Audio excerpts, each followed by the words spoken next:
Hello, everyone. Welcome to OracleFest and Heart's Frontier. I'm going to be posting these videos on both of those accounts because it really relates to the Empath Energetics program, what we're going through in that process, which is just ending. We're just in legacy season at the moment of this recording, which is December 26th, 2024.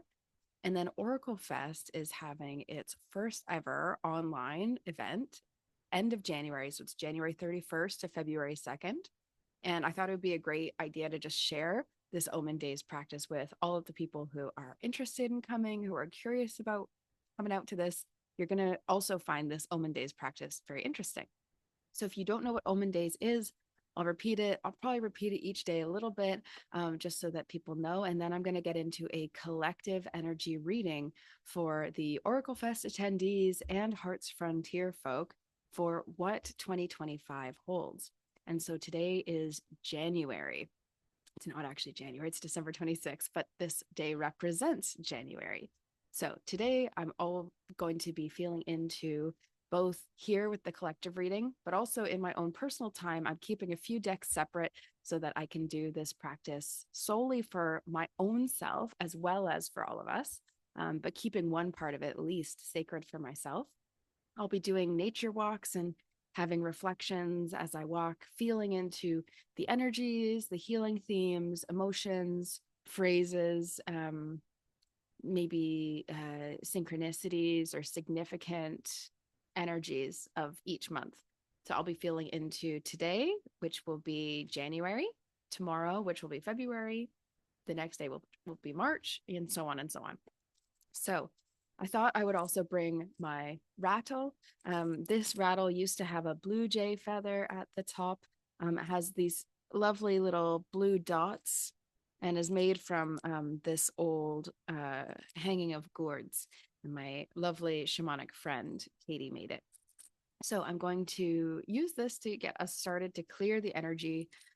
I'll really tap in. So I'm just going to show you the decks that we're using as well. I encourage you to do this practice for yourself, by yourself, by the way. And if listening to this video of the different energies per day that I'm feeling into helps you get that started, then that's wonderful. If it maybe gives you more to work with or gives you something to say no to, you're like, that's not what I got, then go with what you get. This is for overall and for collective reading. So some things may not directly resonate to you. And so this is the Sacred Traveler deck. I love this deck by Denise Lynn, by one of our Oracle Fest speakers, Michelle Matuzas, the Shamanic Healing deck. I've very much loved this deck for many years, so it is worn. Another one of our Oracle Fest speakers, Dr. Stephen Farmer. This is the Earth Magic deck, which also really beautiful. I think is going to be really helpful for us. Both of those decks are going to be very helpful as we go through this exercise.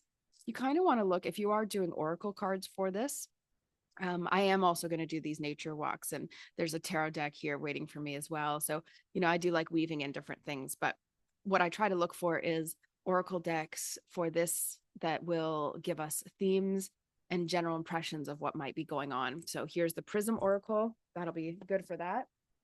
Prism Oracle is by Nicole Pivirotto. And then Colette Baron Reed's Wisdom of the Hidden Realms. And then another Colette Baron Reed, the Spirit Animal Oracle. So those are the 6 decks I am going to be using per day that I do this. So for the next 12 days, I'll be doing a daily video. Maybe after that, I can convince myself to continue doing daily videos, but we'll see. So this is just to clear and break up any of the energy of 2024. I know we're still in it, but just clearing it away from this space right here. Anything going on in your mind. Anything that's lingering on your heart. It will still be there if it needs to be after we're done. Just opening up some space in your mind, in your heart, some softness, some receptivity in your body to be able to pick up any messages that are for you. So as you listen to each of these card pulls, getting a sense of, is this correct for my January 2025, right? You're answering it for yourself. You You might want to grab a notebook, or your phone might have a little apps note, kind of a note app or something on it. So let's see, what does January 2025 hold for us? I'm not going to have too many rules other than the fact that I'm going to pull at least one from each of the decks per day. No other big rules. Okay. Earth magic. And then comes the real fun, right? We get this overall general approach. You can write these down, of course. And then we get to explore even deeper on your own. So you get to collect your own messages. When I go back and look at this for the whole year, I am amazed at actually how accurate it was. And, I like to have a good trust in things, but it's also important to have a good, healthy amount of skepticism. So as you're going through this, don't worry about if you're doubting the energy is going to be a certain way. Just wait for it. Wait for it. Just let it show up and judge it once it shows up. You can't judge something that's like in May. You're not in May yet. And so you don't know why that's going to have that sensation. But right now we're in January. What do I feel for January? I'm hesitating on whether I should read into like anything beyond the cards for us here, but I am personally feeling like January is going to hold some like solitary time. It might hold some like some stronger self-compassion, like a bit more care for yourself, maybe some creative sort of time, or like a going into it, like there's a project or an area of your healing, it's like really going in. I don't know, it's an interesting energy. It's like quiet but like heartful and powerful as well, but your friends might not see you as much. That's kind of the vibe. Okay, do we need another? I think we need another of these. Oh, maybe not. Okay, and an animal. I definitely want another earth magic as well. I wish I had on me one of Dr. Stephen Farmer's animal guides book, because I would have loved to exclusively only have the OracleFest speakers. So maybe next year for Omen Fest, I'll make it only OracleFest speakers decks that I'm using. That'd be really fun. Very fun. Definitely get a sense that there's going to be some clearing out happening in January. So, that stuff that's just kind of dragging along, it's a good time at the new year to let go and to just drop the things that are not, and even connections, you might just like, oh, this really isn't working. And you never know when things are going to come back. That's funny. I'll start with this animal cards because it's really interesting. I got Groundhog Spirit, which says time to let go. And it's like all these things that we once held so dear. Is it actually feeding us? Is it actually nourishing us now? Whatever is not nourishing to us has to take at least a moment of an exit, right? Can you allow it just the pause of the next month? Just in January, can we just assess that? And then tomorrow, I'll see what February holds. But can we allow January to be this time where we actually release, we actually let go, we drop things that do not serve us any longer, connections, habits, projects, tasks, jobs, maybe if you're in a position where you're holding a few, or there's one job that you're going, okay, do I just need to take the leap? It's just time to let go. I would also say let go of old narratives and beliefs that are keeping you feeling less than yourself, less powerful. Yeah, from the shamanic healing deck, we have the self-love card. This is a beautiful Michelle Matuzas's deck. I also have her empathic oracle deck, which is amazing. This imagery is just so beautiful. She does it, a lot of it herself. It is really lovely. I'm going to read from the deck, the card book on this one.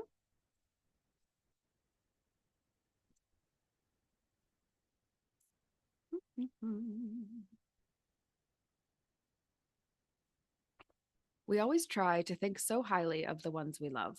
We even give strangers the benefit of the doubt. But when it comes to self love, many of us fall woefully short. To love oneself is to accept imperfection, embrace learning, and battle through the all consuming fires of self doubt in order to find the energetic balance inside each of us. Be aware of the small, insidious voice that perhaps repeats the negative self assessment you had as a child. Maybe an ex lover or friend put a label on you that you've accepted. Those self judgments have no place in a whole, healthy relationship that is vital to have with yourself. It's only when you find your love for yourself that you can sincerely offer love to others. So, this really resonates with this whole self love, compassion thing that I was feeling going into January.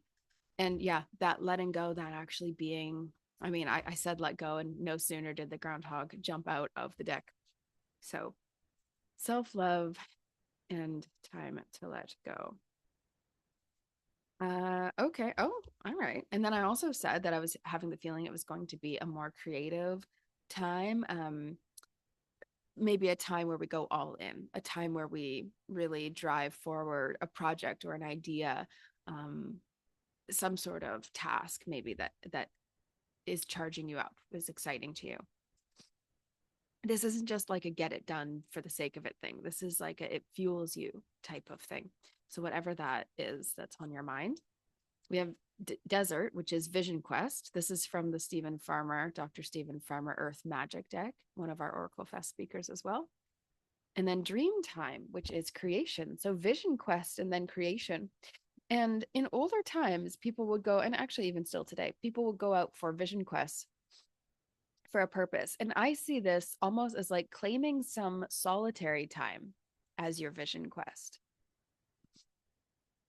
It's like, how do we expect ourselves to really gather and hold and collect a vision in our hearts, in our minds, without a time of vision questing? This is going to allow you to dream up everything that you wish to hold in 2025. This feels like a very important marker, a very important, it's almost like it sets the stage for the whole rest of your year to spend this time loving yourself, letting go of all these things, and being in a very clear but open and receptive vision place. We're not doing vision work where it's like, I'm just going to write a whole bunch of things down and make a plan, a structure, a schedule, unless that's what gets channeled out of you, of course. There's also the element of like feeling and really feeling connected to. And that's this immersive experience of a vision quest, of actually mindfully saying, I'm going to exit, normalcy from here to here. From this point to this point, I'm in the vision questing zone. You might want to claim that. You might want to set it on your calendar. Can you actually mindfully, even in the back of your mind, you might still have work, but could you for a week say, actually, I'm going to take away all of the extra social pieces and just stick with what I need for myself in order to feel like I'm going into the year that I see for myself? Okay, yes, right. This is interesting. The High Lady of Love and Compassion from Wisdom of the Hidden Realms. This says reverence, kindness, and consideration. And so may all the things you dream be something that allows you to come into that greater sense of self-compassion and also kindness and compassion towards others. I'm blessed in that my work very directly helps people. And there are times where you can still even feel separate from that idea. So feeling into what is the impact, and how can you consider yourself and also others within these dreams?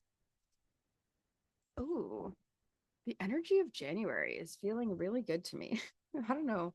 I feel like I'm an introvert who loves change, and I'm a creative. So this feels very expansive to me. We have abundance and illumination. Illumination being like our ability to see opening up. We're able to actually take in greater light, see the doorways of opportunity, these opportunities bringing us great abundance, whether that's in a financial sense or not, right? Like we are in really abundant lives when so much is happening and opportunities are coming our way, and we are cared for and we are loved and we have fun and we are playing and singing and joy. Like that is, most people don't experience a lot of joy. So having a lot of joy is an abundance of positive emotion, illuminating what it is that keeps you in this. Maybe it's some of this letting go that leads you to illumination and then abundance, or you illuminate, then you let go of things, bringing you into that greater self-love, that compassion for yourself as well. Oh, January is a really lovely energy so far. I'm really curious. So now's a good time, if you're resonating with this, say which pieces you are gathering for yourself, what you resonate with, what you would like to claim as well. This is our last card. We have Wondrous Universe, which says walk in beauty. It's such a beautiful card because this wizard, he has this open arm stance. He's looking up at the sky, the cosmos, the vastness of all that is available, and saying, I'm going to choose to look at this whole world as so beautiful and actually as abundant, right?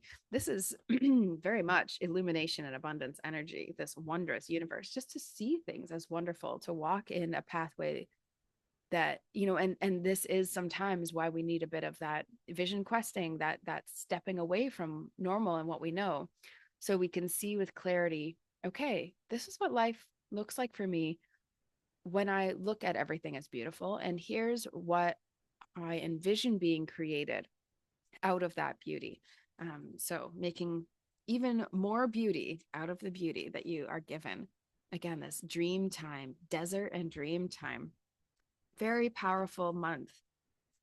I can see this being a month that also comes with some breaking down of things. So I would just really advise you to be very kind towards yourself, and do your best not to fret or stress when things seemingly fall away in January. Because whenever there's a lot of good things coming in, other things feel like they do need to leave. If we have attachments to any of these things that are wanting to make their exit in our life and we're not graceful about that, that's when we can feel things are really, really tough. But we have a choice in this matter. We have a choice to be able to view life, to see it, to envision it, but to be able to see it and choose to walk in the knowing and the trust that it is a beautiful path that we are walking, and that 2025 is going to be the best year yet. I just like saying that kind of thing. I think we don't, you're not like in harm's way by saying you think it could be the best year yet. That's not going to hurt anyone. Walk in beauty this January 2025. So now's the time. If you have not already taken time for your own reflections for Omen Days, this is December 26th. So we're starting with January. If you find these videos at another time and you want to do this Omen Days practice, please know you can start it on the 28th. Nothing is going to explode. Nothing bad is going to happen. You know, nothing's going to freeze over. You're going to be okay. So just start it whenever you can, but every day, take some time, at least, I would say at least 15 minutes, maybe more if you could stretch that. Take a little walk, do some reflecting. Maybe it's really terrible weather outside and you just need to meditate in your own home. That's fine as well. Maybe light a candle and be with the feelings that arise and the reflections that come up for what January 2025 holds for you. Make sure you write it down. And then as you go throughout the whole year, you're going to be able to see all these different pieces of what you foretold and what you divined was likely going to happen. You're going to be able to build that trust in your own intuition that much better. So if you're interested in continuing to develop your intuition, stay tuned to anything I do over at the Heart's Frontier, and also to OracleFest, where you can see some of the creators of these decks. And you can also come to learn about all these different qualities within the metaphysical and the non-ordinary realm in this spiritual oracle kind of category. There's so many different specific interests that people might have, and you might not have come across something. So come out, try some new things, explore your spirituality, connect to your own inner oracle during OracleFest, which is January 31st to February 2nd, 2025. There are payment plans available for the VIP option to just break that payment down a little bit, make it easier for you. You get a lot when it comes to the VIP stuff. You get tons of replays and things. But if finances are really a stretch for you right now and you just want to come during the weekend, you don't really care about the replays, you just want to invest all in the live experience, there's a name your price from $11 to $99. Any price that is a repeating number within any of those, you can pay. And I'm not going to change anything about your ticket. It's just some people are more easily able to pay the 99 and some people are more easily able to pay 22 or 11, right? So we've got the name, we've got the name your price option, the payment plan for the VIP option. And we have so many fun things happening at the festival. I'll keep sharing more about it as we go through each of the days. But this has been January 2025, as intuited on December 26, 2024. Some of the healing themes, messages, and vibes to keep in mind. So go explore. Happy Omen days, everyone. And put a comment below. Let us know if you are taking part in the Omen Days practice alongside us, or when you're going to start, or what you're feeling for January 2025 when you tune in. And it's totally okay if yours feels different than the one that I read.